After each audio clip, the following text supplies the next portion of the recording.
Right, Tottenham through to the Europa League quarter-final. Don't sing the song. Whoa, I'm not going to save it. I'm going to save it. Save it. Save yourselves. Spurs are through to the quarter-finals where we're going to play Frankfurt. We beat AZ Alkmaar 3-1 last night in the second leg. Big performance to turn it around. Much, much better from Spurs. We're going to go into it in detail in this video. If you are new to the channel, please make sure to like and subscribe. It massively helps me out. Get involved in the comments as well. I'm in a slightly different location today, so apologies if I feel a little bit all over the place with the camera and everything like that. But I wanted to get this video up and I wanted to get it out because there's a lot to talk about from last night.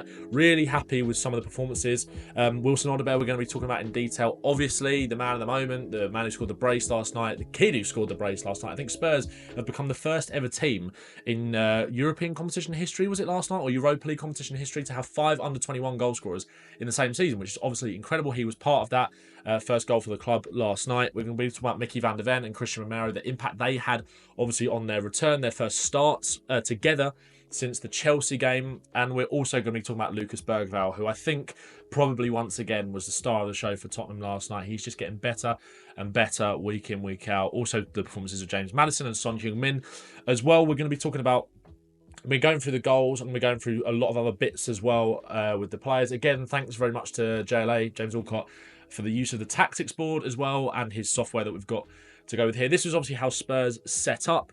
This is how AZ Alkmaar set up. It was Bergvall kind of in the 6, Pat Matasar that little bit further forward. Again, Sar's role, I think, became a lot more apparent in the second half with what Ange was trying to do when the game opened up a little bit. In the first half, I kind of wanted to see Bergvall get further forward a little bit. It felt like Sar was a little bit of a, not a passenger necessarily, but he felt a little bit invisible. He was the closest man to Dominic Solanke a lot of the time, but he wasn't really involved, where AZ Alkmaar kind of sat more in a bit of a deeper block and happy for us to kind of play the ball in front of them.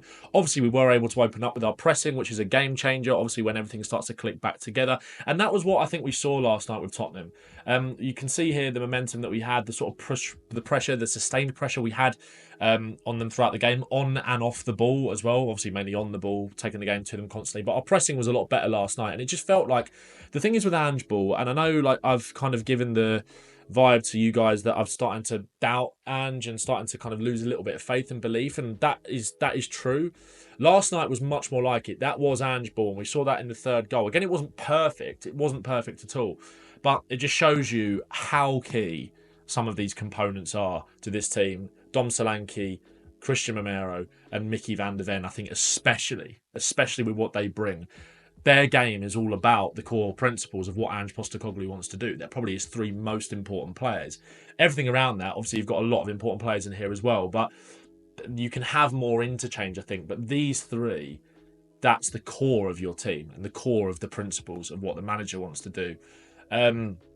Obviously, in terms of the average positions, as you can see here, you can see Son, again, as we saw Sonny allowed to run into space a lot more. He was often the furthest man forward. Solanke and Maddison dropping, or Solanke dropping a lot deeper. Spence, I think it's about his role in the second half as well, getting round Sonny a lot more to kind of create that overlapping threat. I thought we were a bit too predictable in the first half with our wide play. But let's start with Wilson Odobert.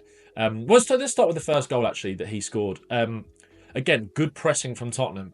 It wasn't the best start. I think we would have liked to have seen us take it to them a little bit more because we are a better team and we needed to win this game, obviously.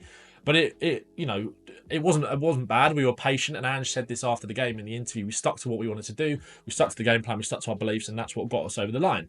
And you can see here the pressure that Dom Solanke is putting on this back line. Forces that pass backwards. That's not Jordy Class. I think it was Coop Miners with a back pass. Maddison, as you can see, starts to come into the picture. He steps up onto Coop Miners. He can only really play the ball one way. Solanke occupying the 2 centre halves. And this is really good from Solanke. Really, really good here. Because what he does is, as you can see in a second, he cuts off this pass. He cuts off this passing lane from the fullback back to the goalkeeper. And when you've got Sonny joining in as well, you can see here with Dom's pressure, he's cut off this pass back to the goalkeeper. He tries to turn back in to play this pass. And as you can see, he thinks about it. He sees Dom Solanke there, obviously. Can't play this ball back. Solanke will cut it out. Then turns back. By that point, Sonny's already on him. Sonny forces the turnover. Solanke's in the perfect position. How many times have we seen that with Dom Solanke, where he's just there waiting? He's cutting off that pass back to the goalkeeper. Sonny then joining in with the press. Spurs turning it over, gets his head down, and he releases it quickly to Wilson Odobert. And then it's the Brennan Johnson type goal that Wilson Odobert scored 2 of last night, really, in 2 different sort of ways. One at the back post, which we'll come on to. But Wilson Odobert had a brilliant impact on this game. And we're going to talk about some of Wilson Odobert's best bits now. And this was in the first half. I was stood up on my feet applauding this. Unbelievable stuff from Wilson Odobert. We have been crying out for a winger to do this, to be a bit more brave, to take those risks, to open the game up and stretch it when you are attacking a team that is happy to sit in and protect a lead. And this is what Wilson Odobert did here. He's got 4 players here, 4 AZ players around him. 1, 2, 3, 4. You liking the upgrade to the tactics ball, guys? This is what we're dealing with now. We're moving up in the world. 4 players around him, and he waits. He's calm. He's got that rhythm. He's also got that kind of that pauser, that ability to slow things down and play the game kind of at his pace. Again, there are safe options here. I don't think Brennan Johnson would be inverting this much and actually wanting to drive into the centre of the pitch where things are actually going to happen.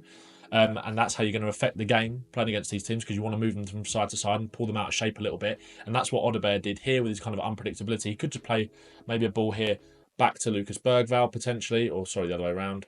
Ball to Lucas Bergvall. But no, doesn't want to do that. Slows it down, confidence in himself. They've all sort of stepped up onto him. And that's when he decides to go. The little burst. And again here, his body shape is really important here, because you can sort of sense, we know obviously after watching it, that he wants to drive into here.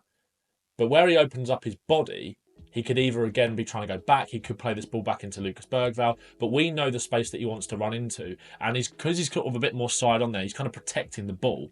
And again here, just the little shuffles and the little dummies.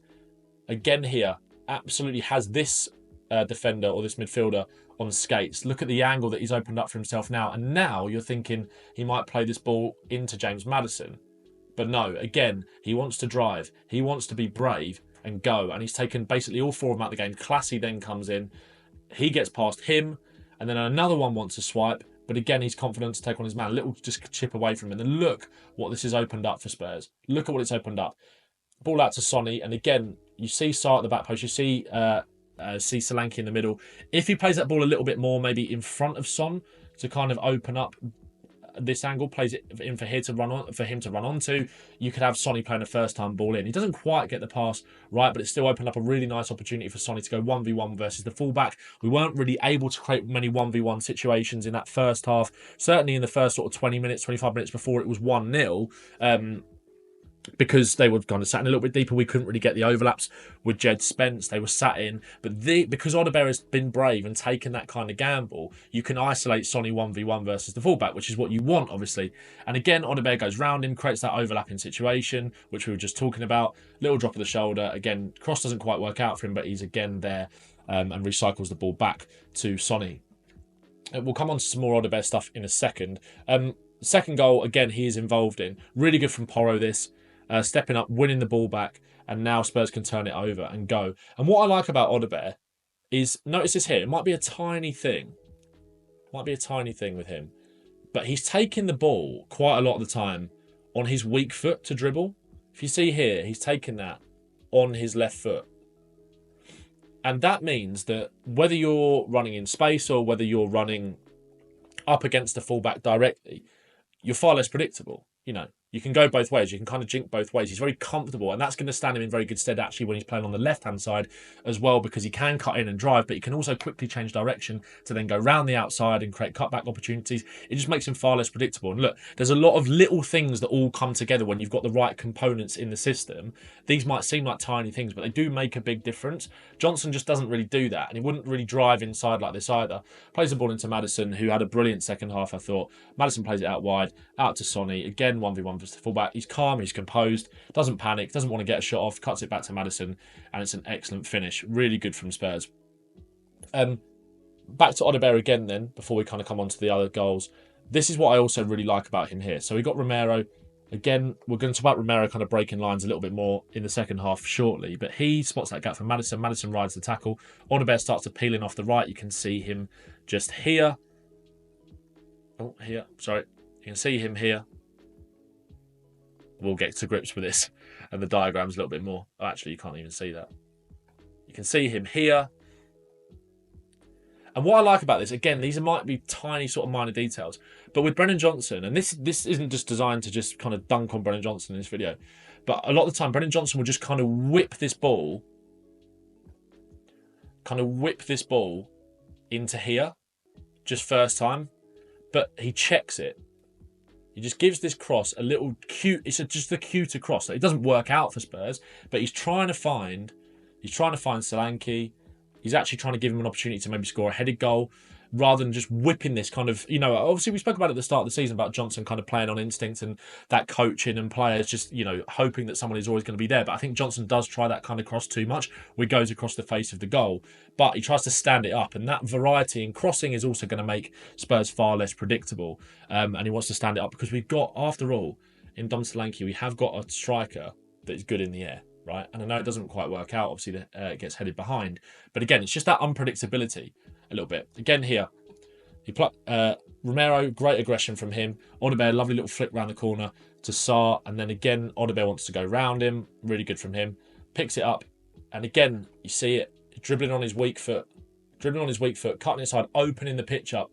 Little 1-2 with Solanke, gets it back, and then plays it out wide for Sonny. And again, you see it here. What it does is, because of his quick thinking and his desire to be aggressive and go forward and open up the pitch by driving into the centre, it means that they have to kind of step out. This is obviously at 2-0, so there's going to be a little bit more space for him anyway. You can see Spencer's completely run off Poku there. Sonny is able to play it in behind to Spencer. It doesn't quite work out with the touch, but what it does is it just opens everything up a lot more for Tottenham when you've got a winger that wants to be that brave and actually take the game by the scruff of the neck, driving into the centre of the pitch where where things are more likely to happen, driving into the space that is left by them wanting to press onto us because they're 2-0 down. Just braver decision making, and it looks smooth and it looks simple for Odobert. But this is why he needed that run of games. That is why he needed this, just to kind of get up to speed a little bit. Wingers need that rhythm. They need that consistent game time. And you're going to get better decision-making from them as the game goes on. He looked a lot more calm and a lot more in control of his actions maybe than he did against Bournemouth at the weekend.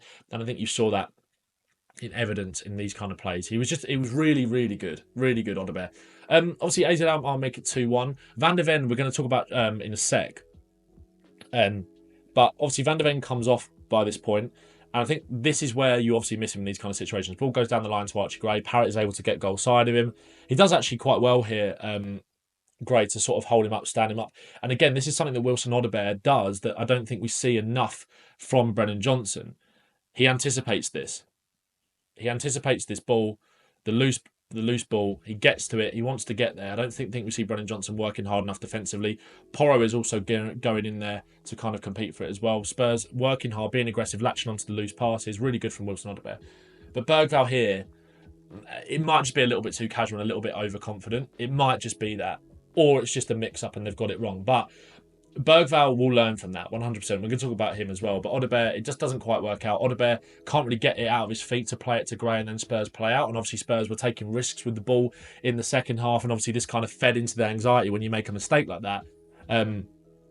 But we give it away, and obviously they score. Not a great moment for Bergvall, but again, he'll come back from that, 100%. And he was brilliant in that second half, and we're going to talk about him. But when you talk about that risk-reward of playing out, this is the reward. This was beautiful Angeball football from Tottenham. Vicario out to Archie Gray. Gray down the line into Spence. Maddison's role in this is so important. Drops in to kind of receive this pass. He does this so much. Drops in. Wants it from Spence. And he's brave. And what he does, he will know in the back of his mind, obviously he can't see this defender, but he knows in the back of his mind that someone is going to come onto him. He feels it. He knows it. He opens up his body. He rides that challenge. And again, the way that he rides these challenges is fantastic. Get off me. I'm going to drive. And he does, and he just opens up. And then you've got the runners. This mix of technical quality and athleticism in this Tottenham team is what's going to make it click, and that's why these key components are so important. And again, you've got Spence, who wants to drive with it. Again, technical assuredness out to Son. And this is what we wanted to see more of in this second half. We needed to see Spence going around the outside of Sonny kind of driving in. Spence is going round him. Spurs far less predictable when we kind of get into these wide areas. There he goes. Nice little time in the pass. Spence across, lovely flip from Solanke. He's obviously thinking he's going for goal, but Odobert is there. And this is the thing with Odobert. both his goals were very Brennan Johnson-esque, so he can do the things that Brennan Johnson can do. I'm not taking anything away from Johnson and his, quite frankly, elite ability to get to the back post and snuff out these chances. But when you add everything else on top of it, it makes Odobert the obvious option. It makes him absolutely the obvious option. Right, and also now, right, so let's move on and talk about Lucas Bergvall. Because Bergvall obviously played in that 6. His defensive awareness is improving. His out of possession work is improving a lot. One thing that Bergvall has always done really, really well, and what potentially could make him a number 6 for Tottenham, or certainly I really like the idea of him like a sort of more of a double pivot, I think.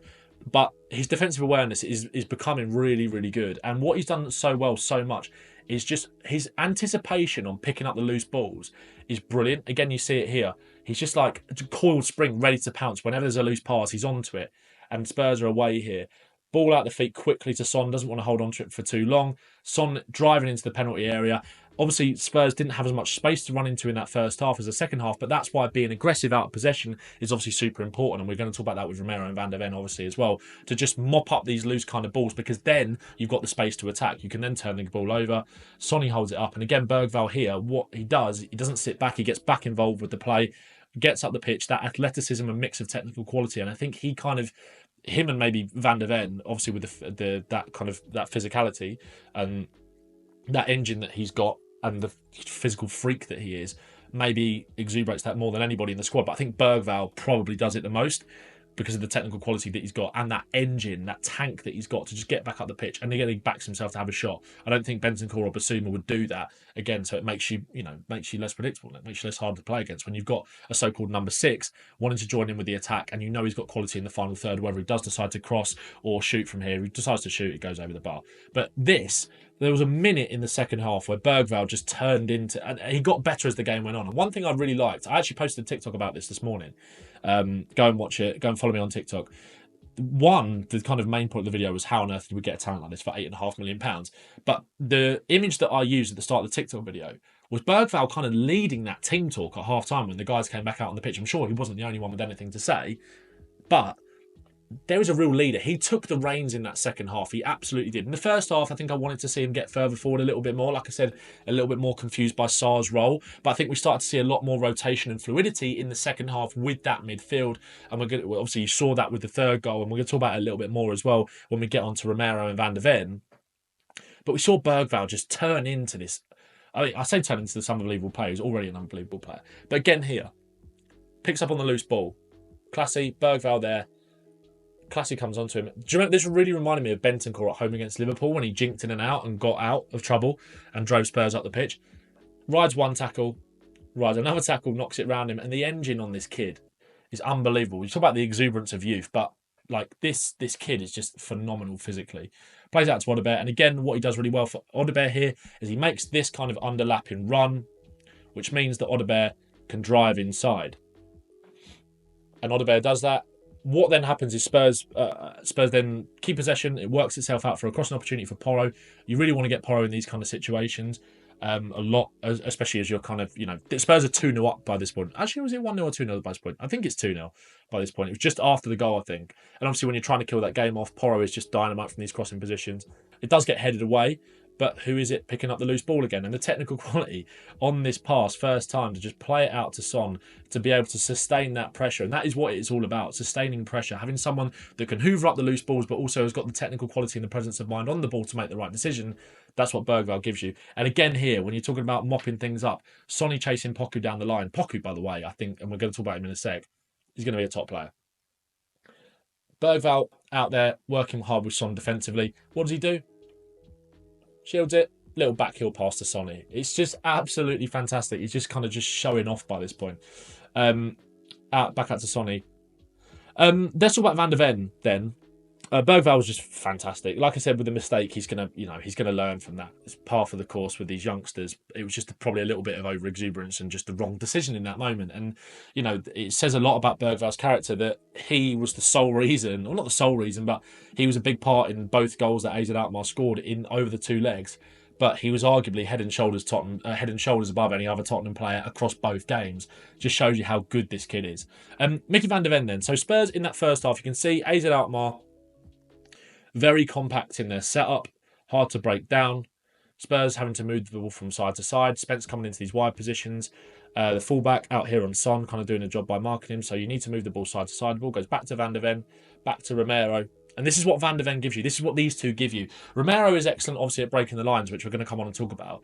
But one thing that Van de Ven does so well is, one, shift the ball super quickly, but the angles on his passing, when he gets the ball back here, he gets the ball out of his feet. And this is what you have to do. Like I said, you have to move the team from side to side to be able to break down this low block. That's why when you've got a number 6, you obviously want him to be able to kind of spray balls out wide. Højbjerg actually did that quite well for Spurs, I thought. And I don't think we've really replaced that with our midfield profiles other than Bergvall, who can do it. But here he's obviously a little bit further forward. So you want your centre-backs, who are so good on the ball, to step up a little bit more and take on a lot of that ball-playing responsibility and that ability to kind of manipulate this low block. Romero goes back to Van de Ven. And Van de Ven, the fizz on this pass, again, I'm showing you screenshots here. It doesn't really do it justice, but obviously he's trying to find Sonny out here. It's the fizz and the weight of it. And then look at where it goes. Sonny is able to get that first touch, and then he can just drive into this space. This is what Van de Ven has opened up. Sonny running in here. Not sure you needed 3 arrows to prove that point, but I'm just trying to highlight exactly what Van de Ven has done. Opens it up, and then he can drive in. Obviously, he waits a little bit. Maybe he's a little bit tentative there, Sonny. Maybe Sonny of old would have just gone in there straight away. Maybe that's where he's lost that yard of paper. It still opens up a really good opportunity for Spurs where he can get that cross away and it's cleared. But again, it's Van de Ven who is the one being aggressive, and that's what we saw from Spurs. We saw more aggression with Van de Ven and Romero in the team. He's there. He wins the ball back. He did quite clearly try to have a shot here, which was great. I enjoyed that. But again, he wins it. And again, he ends up losing the ball. But this is that importance of that physicality and those runners and those engines in this Tottenham Hotspur team, because Jed Spence is there to recover the ball, and then Tottenham can go again. Romero picks up the pieces as a little pop at Troy Parrott as well, and then Spurs can come back, and then you've got Sonny again in these wide positions, because you want to sustain that pressure and you want to keep coming over and over and over again and putting pressure, obviously, on this AZ Alkmaar defence to make them crack. Sonny gets to the byline and wins a corner. Here, we obviously spoke about the goal that they scored, and obviously it came from the mistake from Lucas Bergvall and Odobert, but we also saw Parrott getting the wrong side of Archie Gray. Now, Van de Ven is obviously a freak. Actually, that's not the example I want to show you. I've got that after this. But here, we'll come on to that. Tottenham's pressing here. This shows you that ability to be able to sustain that pressure when you're trying to kill a game off, which is really important. And it shows the importance of Van de Ven and Romero's roles, Van de Ven especially in this team, to be able to sustain that pressure. And you'll see what I'm talking about in a sec. Solanke, good pressure, forces the ball back to the goalkeeper. Odobert also pressing up with him. They have to move the ball from side to side. Then Porro comes in. And now you've got 5 players in Porro, Odobert, obviously, Maddison and Sarr there, who have all contributed to this press as well after the good work from Solanke. So it forces them, because of where you've got Porro and Odobert, forces the defender to go long down the line. Parrott is goal side there of Van de Ven, but what Van de Ven does so well, again with that pace and that physicality, he does this all the time, win the ball back up on the halfway line pretty much, and then Spurs can just recycle and go again. And what Spurs get off the back of this is a chance to then go forward. Romero, ball comes out to Romero, Bergvall into him here. Romero conducting the play out from the back. We've really missed that. It's not just his quality actually in terms of his passing, it's that ability to conduct. And what you see here is Sarr make this jump into this space, and Romero's kind of telling them to do that. And one thing, again, that the screenshot doesn't really do justice is how quickly Romero makes this decision. When you go and watch his back, you'll see Romero notices it quickly. It's all about that quick thinking. Again, it's just these little things that come together that make us look so much better and so much more like an Ange kind of team. And he obviously gets the pass into this gap, and Sarr receives it, and then Spurs can get away. That's come from Van de Ven's defensive ability to step up, be high, be aggressive, hold that high line, because he backs himself to win it against any striker. Spurs can then recycle quickly, and then we can go again and we can feed the ball out wide, out to Sonny, once again for him to have another run at the fullback in the second half. And obviously we create this chance off the back of it, little 1-2, and Sonny's touch kind of lets him down here. Again, you see here Spurs wanting to break the lines with Romero out from the back, quick thinking. His pass actually not the best this time. Him and Sarr not quite on the same wavelength, but this is where you see Van de Ven come into his own, and that is what, if you can be a bit more risky on the ball, because if you're going to give it away, you've got a cheat code at the back in Van de Ven, Obviously, if you can keep him fit for a lengthy amount of time, that is never going to be beaten in these situations. Poku actually gave Spence one of the biggest tests I think he's had when he moved over to that right-hand side, because it's clear that it wasn't really working for Poku against Porro. I think Spurs did quite well to actually limit Porro's, or the plan was almost to kind of limit Porro's responsibilities going forward, because they were obviously worried about the threat in behind, and Poku wasn't really getting much out of him. Obviously, we had Sarr on that side to kind of protect Porro a little bit as well. So they obviously Poku then switched over, as you can see here, the number 21, moved over to the right-hand side. He actually gave Spence a bit of a tougher time. He get past Spence, beats him for pace. But again, Van de Ven here, that recovery ability, the unicorn kind of profile that he is, like, it's just freakish how good he is on the ball, and obviously going the other way in terms of the recovery. You never feel like he's going to give a penalty away in these situations either, which same can't be said. He never looks clumsy. I know he had that one with Isak, and I know, he got put on his backside, but for the most part, he never looks like he's going to give a penalty away, and never looks like he's really ever going to get beat, and he does so well there to recover it. Moving on to Romero. Then, again here, we already spoke about the Sarr example. What he does here really well, obviously breaking the lines, ball out up to Solanke, and this is where I think Sarr's kind of role started to make a little bit more sense.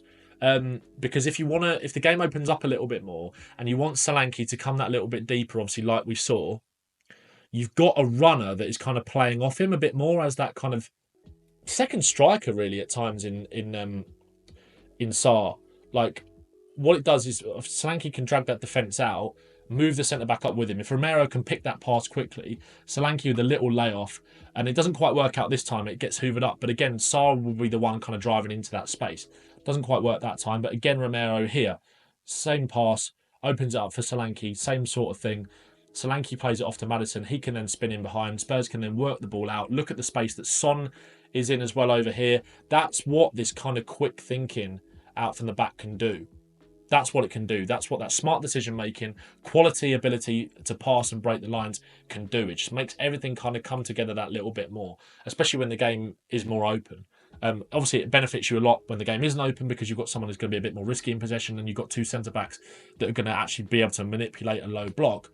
But Romero, that quick, like I said in another example, that quick decision making, that ability to just take players out of the game, and that means Sonny can have another drive at the fullback and runs into the box here. Again, Romero, final example for him, this aggression to go and win this header with Parrott. Look at the separation that he creates. That's my ball. And then he chases it, wins the header, chases it. Header comes in. Romero's still fighting after it, still scrapping over those second balls. How many times have we seen him do this? He wins hit back, loses it again, but it breaks for Dom Solanke, and that's all because of Romero's kind of aggression. He forces this pass, and Solanke's there waiting for it, wins it, and then can drive into the box. It was much better from Tottenham. Much, much more like it from Spurs. Not perfect, but again, it just shows you these kind of the importance of these key components in Solanke with that pressure from the front. Odobert, a winger that is not scared to take on his man and go both sides and open up the pitch and be more creative. And then Romero and Van de Ven, that ball manipulation, that ball playing ability out from the back to manipulate and move around that low block to just be able to sustain pressure when you're trying to break down a team that is protecting a lead. Bergvall, fantastic. Maddison, fantastic in that second half as well. Brilliant performance in that second half from Spurs. Not perfect, like I said. Still things to be ironed out, but it was much more like Angeball. Much, much more like it. If you enjoyed this breakdown, make sure to like the video and subscribe to the channel. I'm going to be back with the preview for Fulham. We're going to be talking about it, what Spurs might do in terms of the team selection, etc. Thanks for bearing with me. Obviously, still getting used to this amazing bit of kit, the tactics board. So apologies if anything was a little bit slower today while I try and get to grips with some of these amazing features. And once again, thanks to JLA and thanks to James Walcott for being able to share this. Have a great day, have a great weekend, guys, and I'll see you tomorrow for the Fulham preview up the Spurs.